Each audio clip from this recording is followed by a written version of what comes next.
Eu quero estudar com vocês hoje sobre o tempo de Deus. Não é porque algo ainda não aconteceu que não vai acontecer. Não é porque algo deu errado que não é para ser. Em Eclesiastes, abre a sua Bíblia em Eclesiastes, capítulo 3. Eclesiastes 3, verso 1. Para tudo há uma ocasião certa, há um tempo certo para cada propósito debaixo do céu. Repita, propósito. A gente precisa entender o propósito de Deus para a nossa vida. Existe um tempo certo para tudo. E quando a gente fala sobre tempo, algo que eu acredito que seja assim, a nossa maior dificuldade em relação a isso seja a espera. Esperar é horrível. Esperar é terrível. A gente não gosta de esperar. Você vai, vamos dar aqui exemplos. Você vai no supermercado, a fila lá está muito grande. É horrível, não é? Você tem que ficar lá esperando. Ou você larga as compras, desiste e vai embora, ou você espera. Você marca uma consulta no médico, lá o horário marcado certinho. Vai dando 30 minutos, 1 hora e meia, 2 horas. É horrível.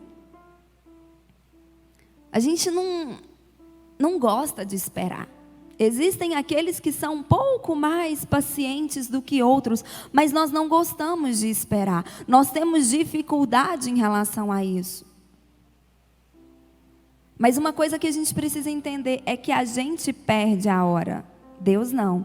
Em Salmos 27, versículo 14. Salmos 27, versículo 14. Confia, pois, no Senhor. Assim, fortalecerá o teu coração por depositares somente no Senhor toda a sua esperança. Salmos 27, 14. Confia, pois, no Senhor. Assim você vai fortalecer o seu coração por depositar nele toda a sua esperança. O autor de Hebreus diz que a fé é a certeza das coisas que não se veem e a convicção daquilo que ainda não existe. Deus tem propósitos na nossa vida. Deus tem promessas na nossa vida. E nós precisamos esperar, sermos fortes, tendo a certeza e a convicção de que Ele não perde o controle, de que Ele não perde a hora, de que no tempo oportuno, no tempo certo, Ele vai fazer. Existem no grego 2 palavras que têm esse mesmo significado, do significado de tempo.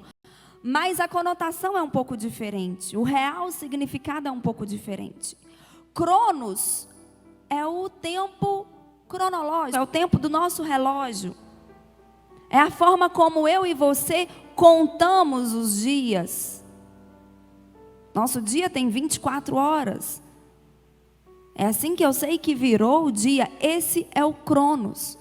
Mas existe um tempo, que é uma outra palavra em grego, que é o Kairos, que é o tempo de Deus.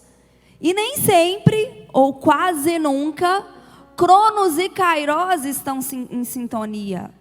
Nem sempre o Kairos de Deus coincide com o nosso Cronos. E é aí que mora o grande problema. Porque às vezes nós estamos esperando em Deus baseado no nosso tempo, baseado no Cronos. E Deus tem o Kairos. Deus não vai mudar o tempo dele porque nós estamos impacientes. Deus não vai mudar a hora dele de agir porque nós estamos sofrendo, angustiados. Porque nós estamos enfraquecidos na fé e estamos começando a duvidar de que Deus realmente nos prometeu algo. Deus não vai mudar o Kairos porque o nosso coração não está fortalecido nele. Deus tem compromisso com a sua palavra, com a sua promessa, mas Deus não perde tempo, nós perdemos. Quem aqui essa semana tinha que fazer algo, cumprir uma meta, cumprir uma tarefa, você tinha algo para fazer e que não deu tempo? Eu também. A gente perde a hora. A gente se atropela no meio de tantos afazeres, no meio de tantas coisas, e quando a gente vê, a gente não deu conta do recado. Deus não. Ele é dono do tempo. É Ele quem determina. Ele não perde a hora. Deixe Deus te conduzir pelo Kairós. Quando Pedro, depois de pescar uma noite inteira, pela manhã, ele estava limpando as suas redes, para depois ir para casa, tomar café da manhã, ver sua esposa. De repente Jesus chega e entra no barco de Pedro. Ainda vira para ele e fala: afasta um pouco da margem, porque tinha uma multidão querendo ouvir Jesus pregar.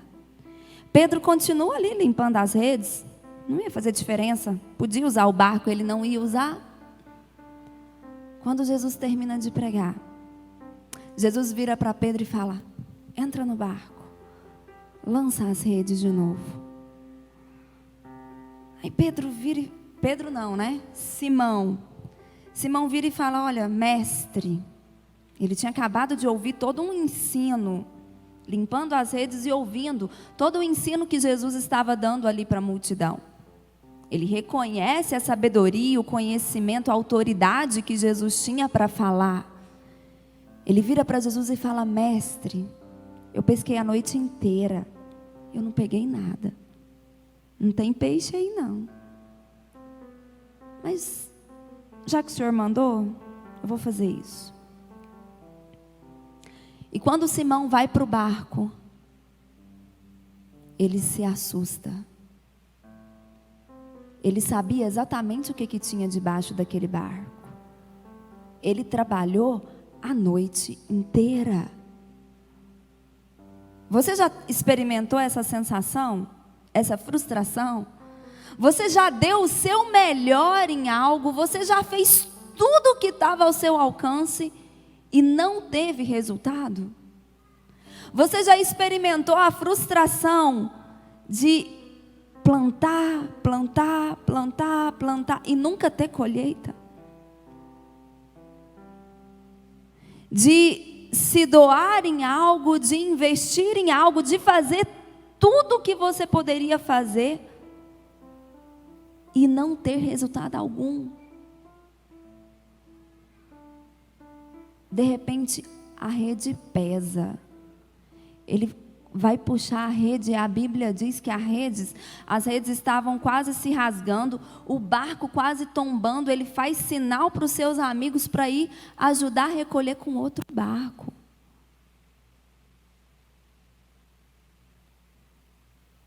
Kairós. Se eu estou trabalhando no meu Cronos e eu não estou colhendo, não quer dizer que eu não vou colher. E eu tenho que trabalhar no Cronos? Tenho. Crendo, acreditando e declarando que o Kairós de Deus está chegando, que o tempo de Deus está chegando. Não é porque você lançou a rede, puxou e não veio nada, que se você fizer de novo não vai vir cheia de peixes. O Kairós de Deus é que determina o cumprimento da promessa de Deus na nossa vida. Amém? Deus não quer envergonhar ninguém. Sabe a experiência que você teve de fracasso, de derrota? Não é intenção de Deus envergonhar ninguém. Em Salmos 25, volta um pouquinho aí, algumas páginas da sua Bíblia. 25, verso 3. Salmos 25, 3. Projeta, por favor. Nenhum dos que esperam em ti ficarão decepcionados. Na minha versão aqui é: nenhum dos que esperam em ti serão envergonhados. Ah, mas quando a gente passa por uma derrota, quando a gente passa por um fracasso, a gente se sente envergonhado, né? No lugar da sua vergonha, você vai ter dupla honra. A gente precisa do Cronos, mas nós precisamos entender que Deus não trabalha no nosso tempo. Deus não trabalha no Cronos, Deus trabalha no Kairos. E esse tempo de espera faz a forma como a gente se comporta nesse tempo de espera faz toda a diferença na nossa vida. E eu quero estudar com você o exemplo de um casal que se comportou mal, que agiu de forma errada. A gente pode afirmar isso. O bom da palavra de Deus, da Bíblia, é que Deus não esconde nada. E a gente tem a oportunidade de aprender com os erros dos outros. Em Gênesis, abre a sua Bíblia em Gênesis.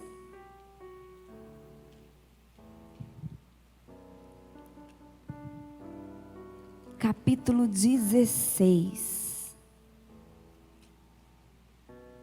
Aqui, tentaram adiantar o ponteiro do relógio de Deus.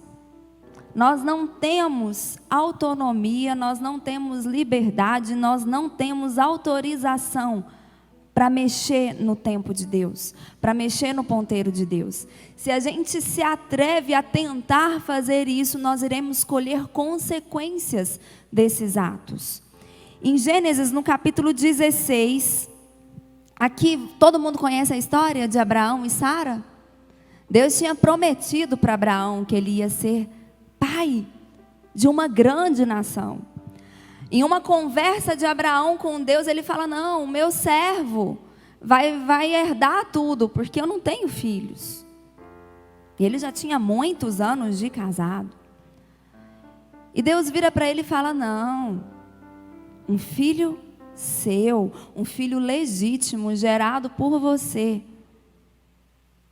é que vai herdar tudo, e você vai ser pai de uma grande nação. Aí Deus conduz Abraão para fora da tenda, fala para ele olhar os céus, para ele começar a contar as estrelas, se ele pudesse contá-las, porque assim seria a sua descendência. Para ele contar os grãos de areia. Tamanha era a grandiosidade da promessa de Deus na vida dele. Com certeza, Abraão compartilhou com a sua esposa. E mês após mês, a expectativa desse casal era frustrada. Existia um Cronos, existia um cronômetro ligado. Nós sabemos que nós temos, todas as mulheres e os homens também, falando em termos de fertilidade, nós temos um relógio cronológico. Chega uma certa idade, a gente não tem mais condições de gerar vida, né?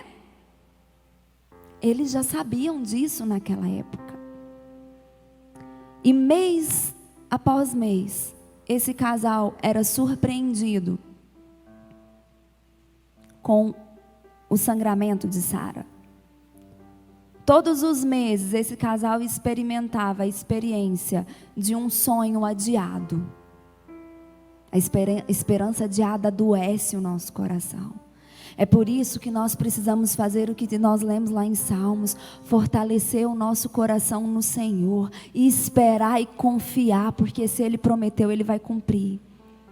Mas aqui, Abraão e Sara não conseguiram esperar. No verso 1, a mulher de Abrão, Sarai, não lhe dera filho, mas tinha uma serva egípcia chamada Agar.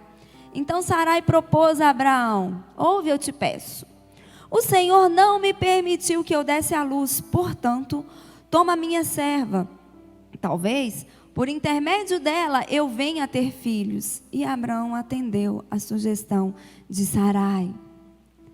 Sara, pressionada pelas circunstâncias, ela se sentia frustrada. Ela queria ser mãe. Ela lidava também todos os meses com a frustração do seu marido, que tinha ouvido de Deus, que tinha recebido de Deus uma promessa, e todos os meses ela tinha que contar para ele que não foi daquela vez. Tinha toda a pressão da sociedade, dos servos, de quem estava ali com eles, a humilhação. Você já ouviu isso? Ai, mas Deus não te prometeu? Ai, mas você está servindo a Deus e está tudo dando errado na sua vida? Ah, você perdeu a promoção. Ah, o fulano que você tanto orava morreu? Ué, mas é humilhante ou não é, gente? É. O mesmo sentimento de humilhação, de dor, de fracasso que você e eu sentimos, esse casal aqui também sentiu. E aqui Sara toma uma decisão, não baseada na palavra de Deus, mas baseado no costume daquela época. Ela não tirou isso da cabeça dela. Os povos que moravam ali, eles tinham esse hábito, os povos pagãos. Podia dar, se a mulher não desse um filho homem, né, que era o herdeiro ali da riqueza do pai, podia pegar uma serva e ter um filho através dessa serva, através dessa escrava. Abraão e Sara aqui copia o modelo humano. E Agar engravida e nasce Ismael. Todas as nossas decisões precisam ser baseadas na palavra de Deus. Se eu e você fixarmos os nossos olhos na nossa dor, na nossa experiência, no nosso fracasso, no tempo de espera, naquilo que nós já pagamos preço, naquilo que nós já perseveramos, se nós colocarmos os nossos olhos nisso, nós seremos levados a agir na carne. Seremos levados a tomar decisões baseado no conhecimento humano, baseado na sabedoria do homem, baseado naquilo que o homem aceita como coerente ou não, como certo ou não. Mas eu e você precisamos tomar as nossas decisões baseados na palavra de Deus, baseados naquilo que sai da boca de Deus. Deus não orientou Abraão a se deitar com a escrava. Deus foi claro para Abraão quando falou que ele ia ser pai de uma grande nação e que o herdeiro dele seria seu filho legítimo. Filho fora do casamento não é filho legítimo. Filho legítimo é aquele que foi nascido pela aliança.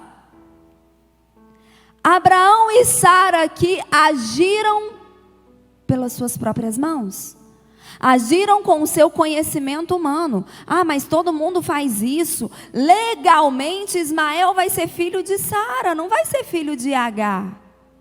Porque Agar era escrava de Sara. Deus não tem compromisso com os nossos achismos. Deus não tem compromisso com as nossas atitudes. Deus tem compromisso com a sua própria palavra.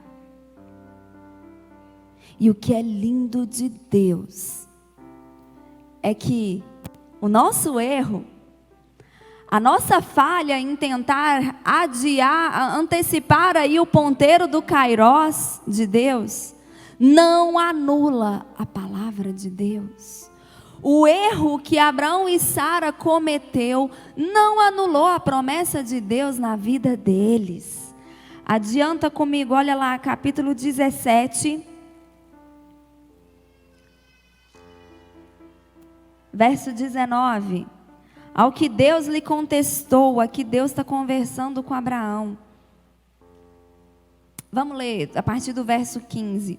Determinou Deus a Abraão, a tua mulher Sarai não mais chamará Sarai, mas seu nome passará a ser Sara. Eu a abençoarei e também por intermédio dela te darei um filho. Em verdade, eu a abençoarei e dela procederão muitas nações e grandes reis. Abraão ajoelhou-se, encostou seu rosto no chão e começou a sorrir ao pensar assim: por acaso um homem de 100 anos pode ser pai? E será que Sara, com seus 90 anos, poderá conceber e dar luz a um filho? Então Abraão sugeriu a Deus. Olha só. Quantas vezes nós sugerimos coisas a Deus? Concede, pois, ó Senhor, que Ismael seja abençoado e se torne meu herdeiro. Ao que Deus lhe contestou: o que eu disse foi que Sara, tua esposa, te dará um filho, e tu lhe darás o nome de Isaque, e manterei a minha aliança com ele e com todos os seus descendentes para sempre. O erro de Abraão e Sara não anulou a promessa de Deus na vida deles. Não fez com que Deus mudasse de ideia. A sugestão de Abraão: Deus, nós já fizemos, Deus. O Senhor me prometeu que eu ia ser pai.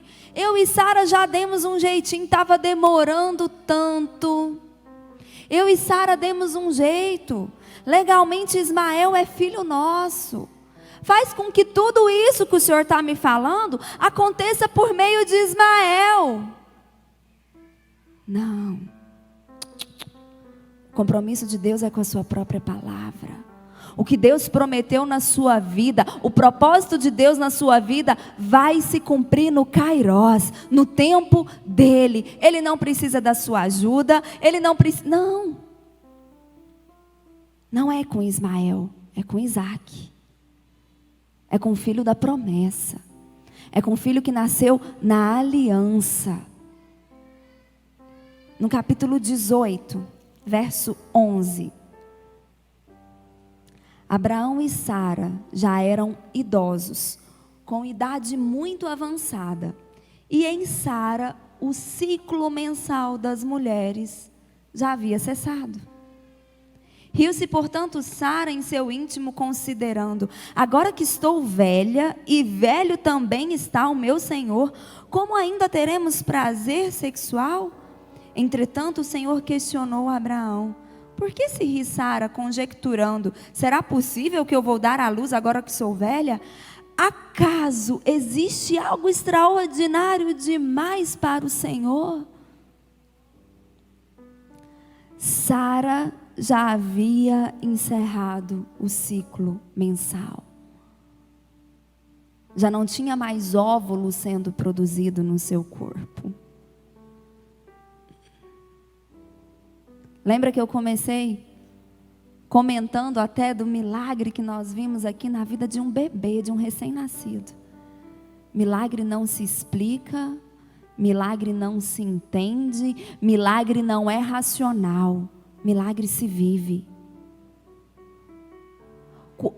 Deus pode reiniciar ciclos, etapas que foram cessadas na sua vida.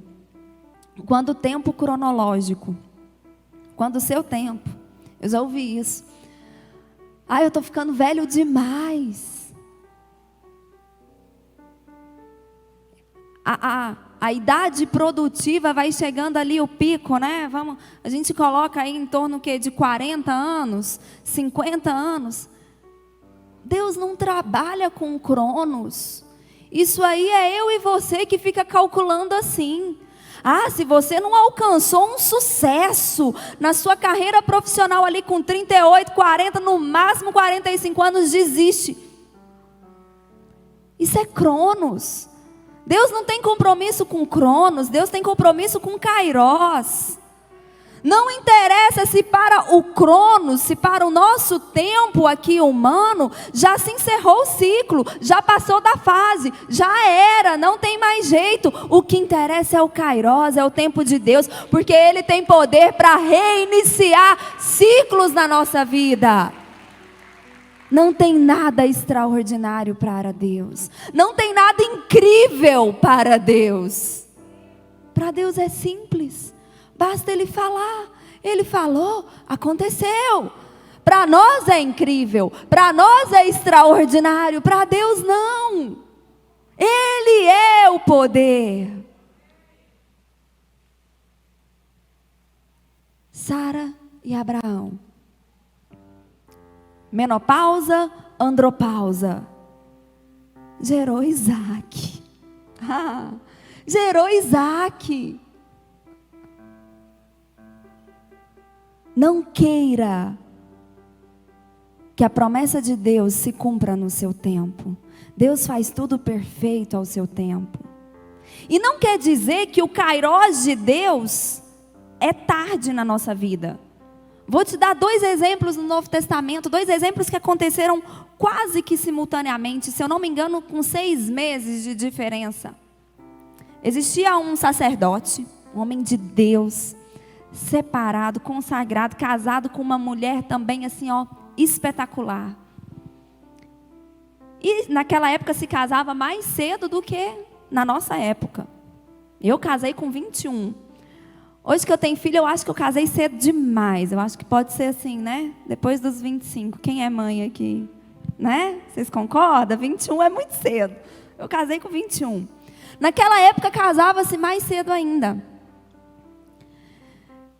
E hoje a gente programa muito quando quer ter filhos, né? A gente decide, vamos ter agora, não, vamos esperar mais um pouco, né? Não sei se naquela época eles faziam esse planejamento, acredito eu que não. E se fazia, talvez era na tabelinha, que não é muito confiável, né, gente? Eu conheço alguns filhos aí de tabelinha. Mas quando você tem, até hoje mesmo, passa ali uns 5 anos de casado, 6 anos, todo mundo já começa a programar ter filhos.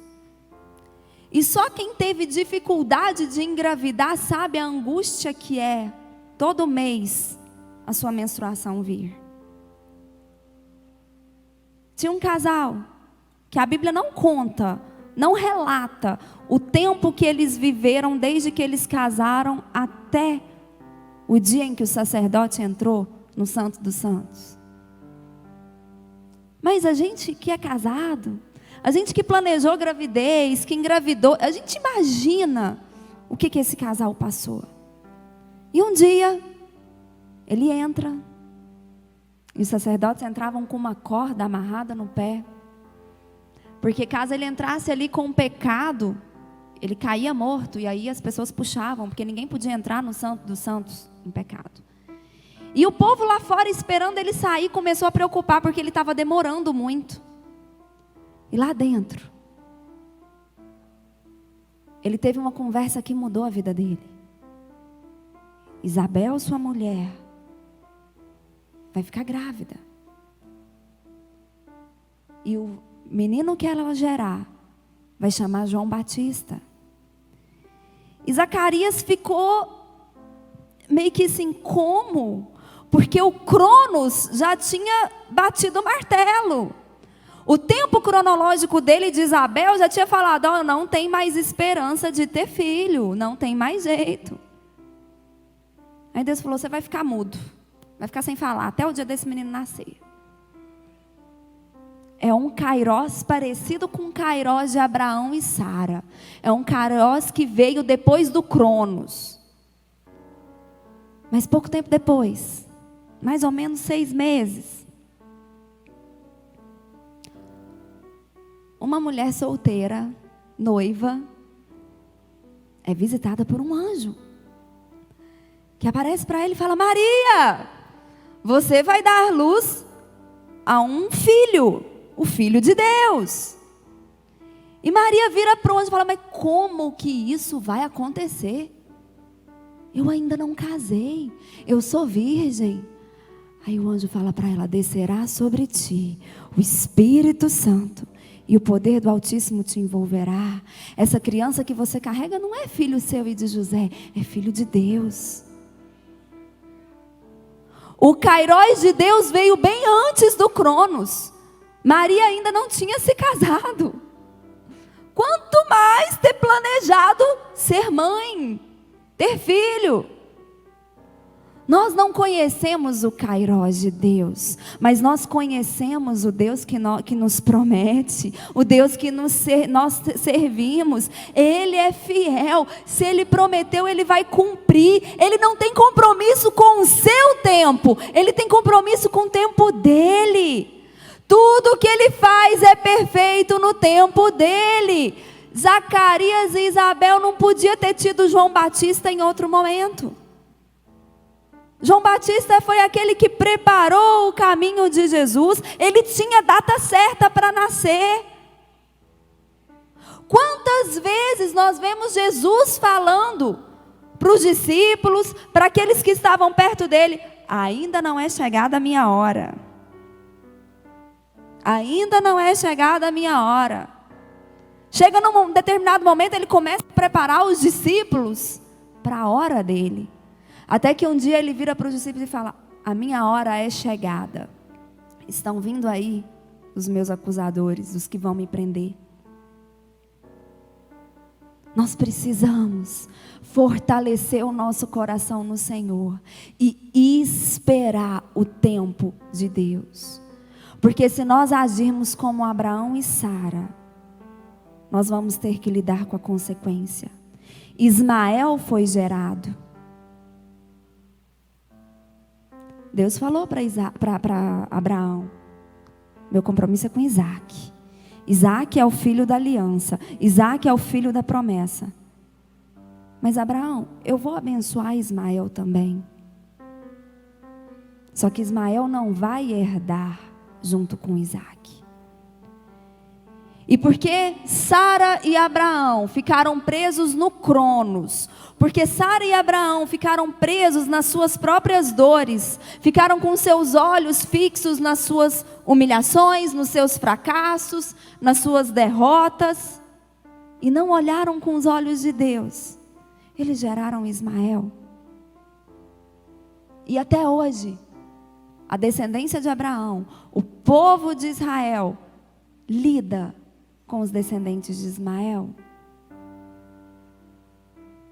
Uma guerra foi travada entre esses dois povos. Esse não era o plano de Deus. Muitos dos problemas que nós precisamos lidar na nossa vida não foi plano de Deus. Eles foram gerados porque nós agimos como Abraão e Sara. Nós tentamos adiantar aí o relógio de Deus, o kairós de Deus, e agimos pelas nossas próprias mãos, baseada no nosso próprio conhecimento, baseado na cultura que nos cerca, no jeito de se fazer as coisas neste mundo. Aí a gente mete os pés pelas mãos. E Deus não vai tirar Ismael da jogada. Nós vamos ter que lidar com o problema que nós criamos.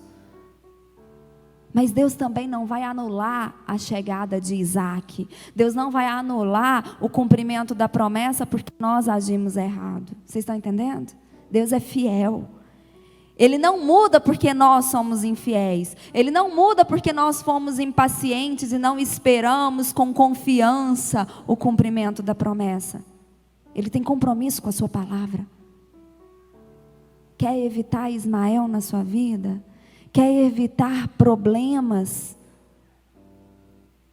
Não haja baseado no seu conhecimento, baseado nas suas experiências.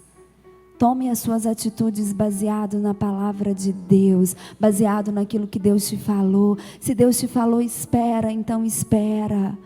Porque pode sim um homem de 100 anos se tornar pai.